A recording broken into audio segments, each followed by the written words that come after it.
So you have lower level readers that we talk about all the time, but what about those high flyers? How do you treat the students who are your strong readers? That's what we're going to talk about today here at Reading Simplified. What do we do with our strong readers? So let's first back up just briefly to talk about a model so you know where your kids are. So let's look at this model of reading development. Okay, so the first thing I want you to notice is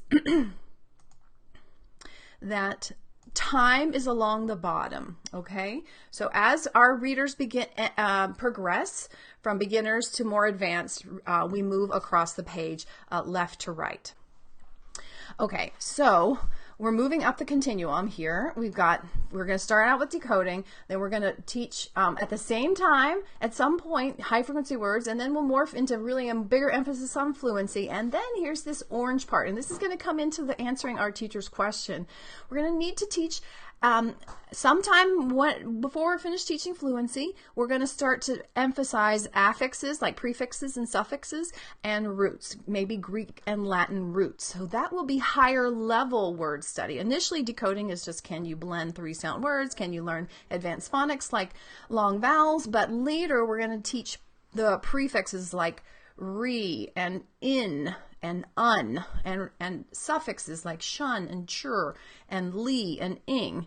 And also another thing that we could teach for that word study, orange component right here, would be Greek and Latin roots, like graph, having to do with writing. Okay, so there's that whole strand there of decoding, high frequency words, fluency, and affixes and roots. Those are all different kind of basic word study, and we would have a focus at those different stages of development that would be more one or the other. Initially, we're going to really be kind of relentless about decoding. Then we're going to have decoding and high frequency words. Then we're going to put in more high frequency words and fluency and decoding. Then we're going to probably pay less and less attention to high frequency words, maybe none, and put more attention into word study for affixes and roots, maybe only a little bit of decoding.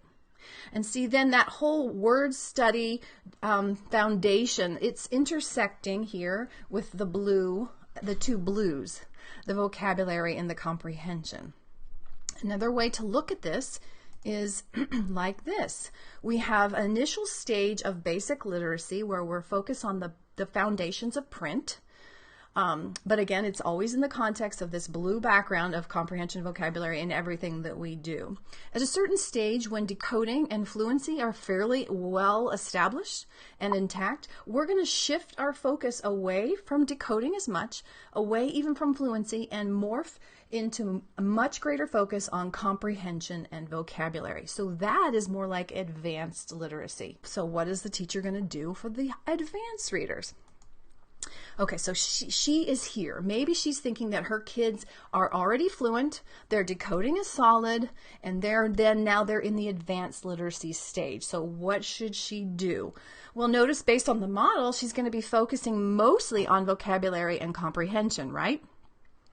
That maybe decoding will be in there some of the time, maybe some fluency, maybe some affixes and roots will still be applicable, but over time it will be less and less about fluency, less and less even about affixes and roots, and more about expanding comprehension strategies and vocabulary.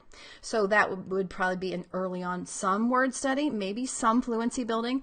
Maybe the fluency building would kind of fade out depending on where they are developmentally, but mainly she'd be doing guided reading with a intense comprehension focus that would also develop vocabulary, and then she would be encouraging the kids to read widely. So that's a nice little hook for you if you feel like if you have those upper level kids who are just reading, they can read any kind of chapter book already, and you think, what am I supposed to be doing? Really, they need to read a heck of a lot. Then if they have the power to read already, let them read, and then find ways to get them to read more and read harder things. And when they read, they will learn about the world. They will learn more vocabulary, they will learn background knowledge, and they will develop comprehension skills and strategies to cope with the increasing challenging texts that they encounter. So when you get those kids, you're in a good spot. They don't have to have the same level of word study often. Again, depends on where they are in this continuum. They may not have to have the same level of word study. But I want to give you one caution, particularly because this was a person talking about third grade reading level. So she's a first grade teacher. Her kids are reading at some of them are reading at the third grade level. Some of those kiddos could have weak sound-based decoding. They may have gotten to that level because they have super strong sight vocabularies. They may be great with visual memory. So do a check with a nonsense word test and make sure that their decoding system is still intact, because as they progress into fourth grade and fifth grade reading levels, they'll encounter more multisyllable words and they may not have the system to do that. So second to third to fourth grade reading levels you can be kind of tricked. They may seem like they've got the whole system, it's functioning, I don't need to deal with that word study anymore, but check it with a nonsense reading measure. I'm just going to give you a super simplified view of what to do for the advanced literacy kids. So for that comprehension focus, and you're doing guided reading or small group instruction, you, the teacher, are wanting to teach those kiddos. You make sure that they're reading something that's somewhat challenging for them, and you're always making sure that they can summarize it. That's the most important thing. And then you could do a smattering of other things. You wouldn't do all of these in one session, but you might be teaching comprehension strategies, like the strategy of making a prediction, the metacognitive practice of checking to see if you're understanding it, and if not, how to fix your knowledge. So comprehension strategies. Again, this is very well covered in the contemporary professional development world. So I haven't done a lot of coaching on it, but anything that you pick up about the importance of comprehension strategies, I think it's likely going to be something that can serve you for these kids at that stage. The same strategies would be things you would do during the whole group read aloud for everybody. But now you're going to give a little bit more deep dive attention to these more advanced advanced readers. Another thing you might teach would be the text types. Particularly in nonfiction, we have some patterns of texts that once we recognize them as a reader, it helps make comprehension easier. Just for instance, like compare and contrast texts, or chronologies, or a text that just lists details. That's text types.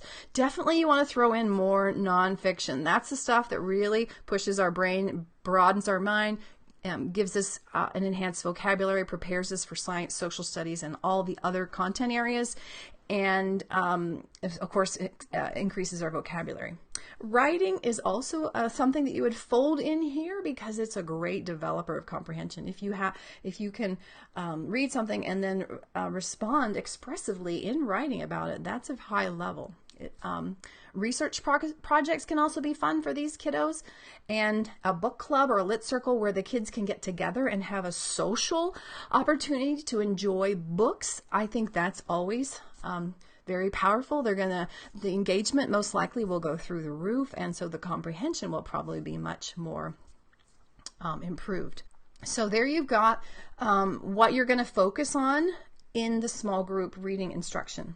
And then the other thing you're going to have them do on their own is read widely. So you want them to, as much as possible, select books that are interesting to them. So choice is super important. You want to increase their exposure to different genres. If they always read realistic fiction, give them an opportunity to read science fiction, or of course don't forget nonfiction and maybe different types of nonfiction.